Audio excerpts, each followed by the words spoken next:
बिस्मिल्लाहिर्रहमानिर्रहीम। अस्सलाम वालेकुम। मैं गौहर बट सियासत के प्लेटफॉर्म से आपकी खिदमत में हाजिर हूँ। बड़ी खबर है और ख़बर ये है कि जहांगीर तरीन ग्रुप जो है वो आखिरकार अपनी बात मनवाने में कामयाब हो गया है और उन्होंने इमरान खान को इस बात पर कन्विंस कर लिया है कि वाजिद ज़ियाद साहब और शहजाद अकबर साहब मिलकर तरीन साहब के ख़िलाफ़ साजिश कर रहे हैं और ये सारे का सारा मामला, जितने भी केसेस दर्ज हुए हैं और जितना भी आपको रिपोर्टी की जा रही है वो सारी की सारी गलत है। हम बड़े इनोसेंट हैं, ऐसी तो फरिश्ते टाइप लोग हैं।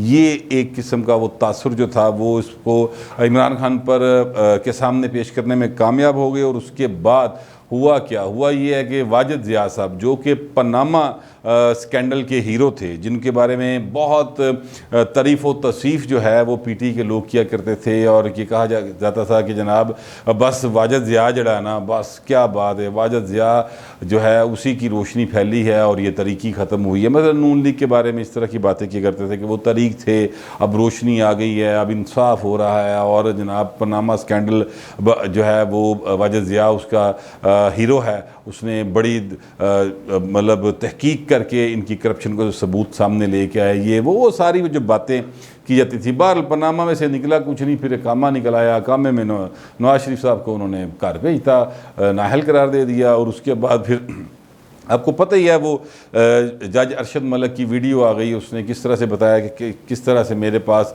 कौन आए, उन्होंने मुझे क्या दिखाया और फिर मुझे मजबूर किया गया कि जनाब मैं उनके ख़िलाफ़ फ़ैसला दूं। तो ये सारा मामला जो है वो बहरहाल एक कंट्रोवर्सी ज़ाहिर मौजूद है। और वाजिद ज़ियाद साहब की बहरहाल जो तारीफ़ है वो पीटी के हज़रात बहुत ज़्यादा करते थे, ख़ास तौर पर ये हुकूमत के लोग कि बड़े ऑनेस्ट आदमी हैं, बिल्कुल ऑनेस्ट आदमी होंगे। कोई इसमें मैं ज़ाहिर है उनको नहीं जानता, इस तरह से मैं उन पर कोई इल्ज़ाम नहीं लगा सकता, लेकिन वो बहरहाल कंट्रोवर्शियल बहुत ज़्यादा हो गए थे, ख़ासतौर पर पनामा के बाद। और फिर अगर आप देखें तो पीपल्स पार्टी की जानिब से भी वाजिद ज़ियाद के ख़िलाफ़ बहुत ज़्यादा चीखो पुकार थी कि जनाब ये बंदा जो है ये ठीक नहीं है और ये ज़्यादती करता है और ये वन साइड चलता है, इस तरह की बातें थी। बहरहाल अब जो वाजिद ज़ियाद को हटाने की हुई है वो आखिरी कोशिश जो कामयाब ठहरी है वो तरीन ग्रुप की तरफ से की गई है और तरीन ग्रुप ने इमरान खान से कहा कि आप कोई और बंदा लगा के उससे इंक्वायरी करवा लें। अगर आप अली ज़फ़र की रिपोर्ट के ऊपर भी आपको यकीन नहीं है, वैसे तो मुझे ये नहीं समझ आती कि अली ज़फ़र की रिपोर्ट की कोई चूँकि कानूनी हैसियत नहीं है। अली ज़फ़र की जो रिपोर्ट है वो किसी मतलब कानूनी फोरम के ऊपर ना उसकी बुनियाद पे केस चल सकता है, ना उसकी बुनियाद पे केस ख़त्म हो सकता है। वो तो एक किस्म का आप समझ लें कि अलहदा पंचायत जी लाई गई कि भाई तू दस दे कि ए ठीक है कि ए ठीक है। मतलब वो एक तरह का तस्वीया कराने वाला मामला तो हो सकता है कि किसी दो फ्रीकैन के दरमियान लड़ाई है तो वहाँ पे अली ज़फ़र साहब जो हैं वो पंचायती बन के बैठ जाएँ और वहाँ पर वो फैसला कर दें, लेकिन असल जो बात है वो ये है कि वो तो केसेस दर्ज हो चुके, उन पर बाकायदा समातें हो रही हैं अदालतों में। और फिर अब जो तरीन साहब हैं उनको हाई कोर्ट के अंदर भी उनकी ज़मानतें हो रही हैं और बैंकिंग कोर्ट में भी हो रही हैं। तो वो एक सिलसिला जो है वो अब अदालतों में चल रहा है। तो फिर किस तरह से अली ज़फ़र की रिपोर्ट इसमें आ सकती है, मुझे ये बात कभी समझ नहीं आई पाई। अगर आपके कोई समझ में हो तो मुझे ज़रा प्लीज़ ज़रूर बता दीजिएगा, क्योंकि मेरी समझ में नहीं आता। एक केस का मुकदमा दर्ज हो गया हो तो उसके बाद प्राइम मिनिस्टर जो है वो अपने तौर पर एक किसी प्राइवेट आदमी को किस तरह से मुकर्रर करके उस क्राइम की बाकायदा तौर पर तहकीकात करवा सकता है, ये मेरी समझ में बहरहाल बात नहीं आती। लेकिन हो सकता है कि प्राइम मिनिस्टर के पास कोई ऐसा कोई इख्तियार मौजूद हो, बादशाही इख्तियार। है हमारे मुल्क के हुक्मरान जो हैं वो बादशाही होते हैं ना, वो अपनी जो दिल चाहता है वो करते हैं। मतलब ठीक है, ये पाकिस्तान की पुरानी रवायत है, जितने भी हुक्मरान गुजरे हैं वो इसी तबीयत के मालिक थे और इमरान खान तो है पूरे ही बादशाह, मतलब बादशाह तबीयत आदमी शुरू से। अच्छा, बहरहाल अब वो जहांगीर तरीन ग्रुप ने फिर जो प्रेशर डाला और शहजाद अकबर के बारे में भी उनका बहुत प्रेशर है कि जनाब ये वो शख्स है जो वाजिद ज़ियाद के साथ मिलकर हमारे जो लीडर हैं यानी जहांगीर तरीन साहब उनके ख़िलाफ़ ये सारी कार्रवाई कर रहा है और इसके सियासी मकासद हैं। और ये रिपोर्ट जो है वो जो मुकदमात दर्ज किए गए हैं इस सियासी बुनियाद पर किए गए हैं। ये उनका एक अपना मौक़िफ़ था जिस पर इमरान खान ने काफ़ी रजिस्ट किया। इमरान खान के इर्द गिर्द जो लोग हैं जिसमें असद उमर साहब हैं, शीरी मज़ारी साहबा हैं, शफ़क़त महमूद साहब हैं और वो इस तरह के जो लोग हैं वो ये नहीं चाहते थे कि तरीन साहब को किसी तरह का भी रिलीफ मिले, क्योंकि उनके साथ एक पॉलिटिकल मुखासबत जो हर पार्टी के अंदर ग्रुप्स होते हैं उनमें मौजूद थी। लेकिन बहरहाल क्योंकि बजट आने वाला है, बजट 11 तारीख को पेश होना है और फिर बजट ने पास भी होना है 20 जून तक, या मैक्सिमम 30 जून तक रात 12 बजे तक वो पास हो सकता है। अगर वो पास ना करवा सकी हुकूमत 30 जून तक फाइनेंस बिल को रात 12 बजे तक, तो फिर हुकूमत ख़त्म हो जाती है। ये मेरी अंडरस्टैंडिंग है कि ये इसी तरह होता है, लेकिन माजी में चूँकि ऐसा कभी हुआ नहीं, तो ये एक प्रेशर है जो कि बाकायदा तौर पर हुकूमत के ऊपर मौजूद है कि जनाब हमने बजट भी पास कराना है, तो लिहाजा तरीन साहब को रिलीफ दे के रखना है। अब वो उनको जो फ़िलहाल रिलीफ दिया गया है वो ये दिया गया कि वाजिद ज़ियाद साहब को हटा दिया गया वहाँ से, और उनकी जगह के ऊपर एक साहब हैं सनाउल्लाह अब्बासी साहब, ये IGKP के थे, उनको वहाँ पर तैनात कर दिया गया। सनाउल्लाह अब्बासी साहब के बारे में जो मैंने मालूमात इकट्ठी की हैं कुछ दोस्तों से, कराची भी से भी और इधर से भी, इस्लामाबाद से भी, तो पता चला है कि बेसिकली वो लाड़काना के रहने वाले हैं और डेड ऑनेस्ट आदमी हैं, वो बिल्कुल यानी 0 मीटर का करेक्टर है। वो किसी सूरत किसी को एक धेले का रिलीफ नहीं देंगे, चाहे वो एक धेले की करप्शन की हो अपना तरीन साहब ने, तो वो तरीन साहब को धेले की हिसाब से कि इतनी करप्शन की, तो उस हिसाब से वो लिख के भेज देंगे कि जनाब इन्होंने इतनी करप्शन की है, लिहाजा ये दफ़ात इनके ऊपर लगती हैं। अगर तरीन साहब क्लियर हुए तो वो बिल्कुल लिख के भेज देंगे। इसके लिए वो ना प्राइम मिनिस्टर की सुनेंगे इस हवाले से, ना वो किसी और की सुनेंगे। उनकी रिप्यूट इस तरह की है। कराची में भी वो तैनात रहे, तो वहाँ पर जब उनकी तैनाती थी तब अपोजिशन जो थी वो भी उनका नाम लिया करती थी कि जनाब फ़लाँ से इंक्वायरी करा लें, कोई मामला होता था। हुकूमत भी जो है उनके ऊपर ट्रस्ट करती थी कि जनाब ये ईमानदार आदमी है। तो एक अच्छी रिप्यूट के आदमी हैं जो अब तैनात हुए हैं सनाउल्लाह अब्बासी साहब। जो पनामा के हीरो थे वाजिद ज़ियाद साहब, उनको उन्होंने एक खुद लाइन सी पोस्ट है नेशनल पुलिस ब्यूरो, वहाँ का उन्होंने हेड लगा दिया। लेकिन तरीन साहब जो है वो फ़िलहाल तो अपना केस प्राइम मिनिस्टर हाउस तक तो जीतने में कामयाब हो गए। अब आगे तरीन साहब के केस में क्या बनेगा और क्या वो ज़िमनियाँ फ़ाइल करेंगे और किस तरह से चीज़ों को लेके चलेंगे, वो अब आने वाला वक्त बताएगा। लेकिन फ़िलहाल जो तरीन साहब कामयाब हुए हैं वो उसके पीछे ज़ाहिर है कि बजट का प्रेशर है हुकूमत के ऊपर, क्योंकि बजट पास करवाना बहुत ज़्यादा ज़रूरी है। बसूरत दिगर ना सिर्फ ये कि हुकूमत चली जाएगी, बल्कि इस बजट के बाद पास ना होने की वजह से पाकिस्तान को जो आलमी मालियाती अदारों की तरफ से पैसे मिलने हैं या जो दोस्त ममालिक की तरफ से इमदाद आनी है या कर्ज़े लेने हैं, वो सारे के सारे स्टकअप हो जाएंगे और पाकिस्तान एक शदीद माली बहरान की तरफ जा सकता है। इसलिए इमरान खान जो हैं वो मुसलसल इस बात पर ज़ोर दे रहे हैं कि यार बजट पास कराना है। और इसके अलावा मैं आपको ये बताऊँ कि वैसे ये बजट पास हो भी गया तो आम आदमी जो है उसकी ज़िंदगी में काफ़ी मुश्किलात पैदा होंगी, क्योंकि कहा तो हमेशा ये जाता है कि जनाब कोई टैक्स नहीं लगाया गया नया, लेकिन टैक्स लगे होते हैं, और वो जब टैक्स लगे होते हैं तो फिर उससे पता चलता है कि जनाब वो जब इम्प्लीमेंट होना शुरू होते हैं 1 जुलाई से, तो फिर इंसान को समझ आती है कि हो आम आदमी की ज़िंदगी तो फिर जीरन हो गई।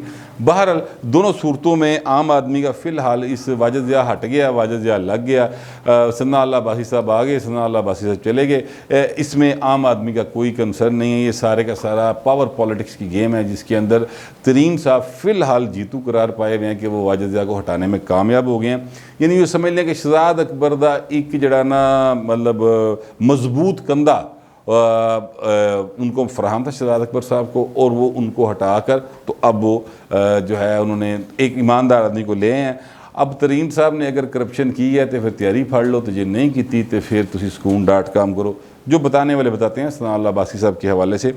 दूसरी तरफ इमरान खान जो हैं वो एक दफ़ा फिर प्रॉब्लम में इस हवाले से हैं कि तारक बशीर चीमा साहब जो हैं वो सीधे हुए पड़े हैं, यानी काफ लीग जो है इत्तेहादी वो सीधे हुए पड़े हैं अपना इमरान खान के साथ, और वो इसलिए हुए पड़े हैं कि क्योंकि उनको फंड्स नहीं मिल रहे। मतलूबा जो वादे वईद किए गए थे और जो काफ लीग क्लेम करती है उनमें से कोई चीज़ उनको फराहम नहीं की जा रही।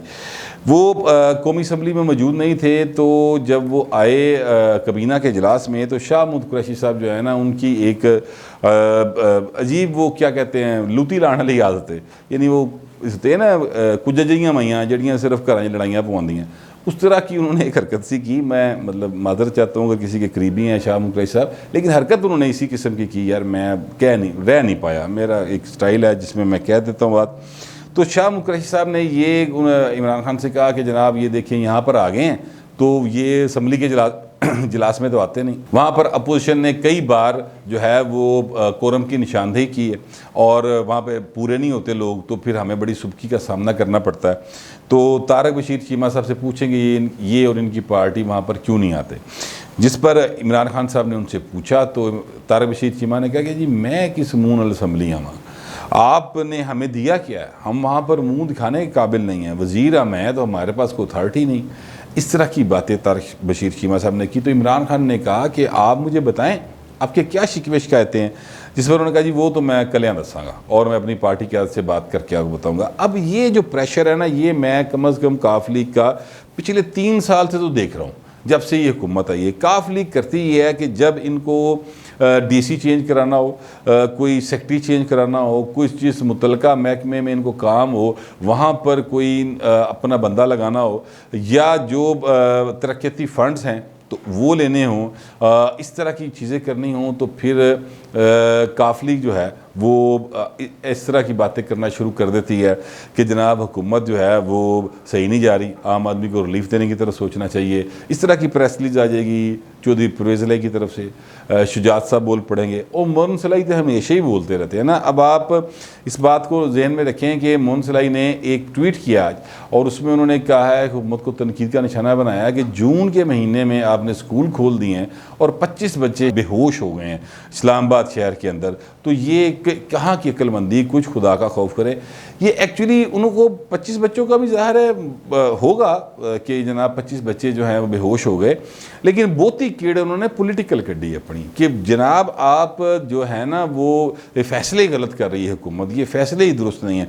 वैसे जून के महीने में स्कूल खोलने वाले जो फैसला है वो है तो मतलब कोई अक्लमंदाना फ़ैसला नहीं है। और फिर हमारे स्कूलों में, सरकारी स्कूलों में, कॉलेजेस में जो पंखों की सूरत हाल है, जो वहाँ की फ़र्नीचर की सूरत हाल है, और फिर गर्मी जिस शिद्दत के साथ पड़ रही है, और फिर जो लोड शेडिंग हो रही है, तो उसमें छोटे छोटे बच्चों को इस तरह से स्कूल भेजना जो है वो कोई दानिशमंदी का तो बहरहाल फ़ैसला नहीं है। लेकिन ये जो बात है ना, ये बड़ी आपसे मैं बड़े बावसूख अंदाज में कह सकता हूँ कि ये सारे मामला जो हैं ये एक तरफ अगर मोहन सलाई को, अगर परवेज़ इलाही को, अगर काफ लीग को उनकी मतलूबा जो है अपना मिकदार में फ़ंड्स दे दिए जाएँ और उनके तरक्याती काम कर दिए जाएँ और उनके मतलब के अहम मुद्दों पर लोग लगा दिए जाएँ, तो उन्हें ना बच्चों की फ़िक्र है, ना गर्मी की फ़िक्र है, ना स्कूलों की फ़िक्र है, ना यूनिफॉर्म की फ़िक्र है, किसी चीज़ की उन्हें फ़िक्र नहीं। वो कहेंगे इमरान खान जिंदाबाद। और आप ये बात नोट करके रख लें कि अगले चंद दिनों में बजट से पहले पहले वो अपने काम करवा लेंगे, कम अज़ कम लारा ज़रूर ले लेंगे इमरान खान से इन कामों का। और जब वो ले लेंगे लारा, उसके बाद परवेज़ इलाही साहब की तरफ से या चौधरी शुजात साहब की तरफ से एक बयान ज़रूर सामने आ जाएगा जिसमें वो कहेंगे कि जनाब हम इमरान खान के साथ हैं, हम साथ रहेंगे, 5 साल पूरे करेगा इमरान खान और ये करेगा और वो करेगा। ये सारी की सारी जो है ना, ये पॉलिटिकल ब्लैकमेलिंग इसको कहा जा सकता है। लेकिन इस पॉलिटिकल ब्लैकमेलिंग में जो शख्स सबसे ज़्यादा कामयाब फ़िलहाल रहा है वो जहांगीर तरीन साहब कामयाब रहे हैं कि वो अपने एक मद्दे मुखालफ जिसको वो तस्वर करते हैं बाजल सियाद साहब को, उनको हटा लिया और दूसरा शहजाद अकबर साहब को कमज़ोर कर लिया। अब जो शख्स इमरान खान ने लगा दिया वो डाढा ईमानदार है। अब देखते हैं कि तरीन साहब के लिए उस ईमानदारी में से क्या निकलता है। उसके लिए आप भी इंतज़ार करें, मैं भी इंतज़ार करता हूँ। फिर वक्त इतना ही, मिलते हैं अगले व्लॉग।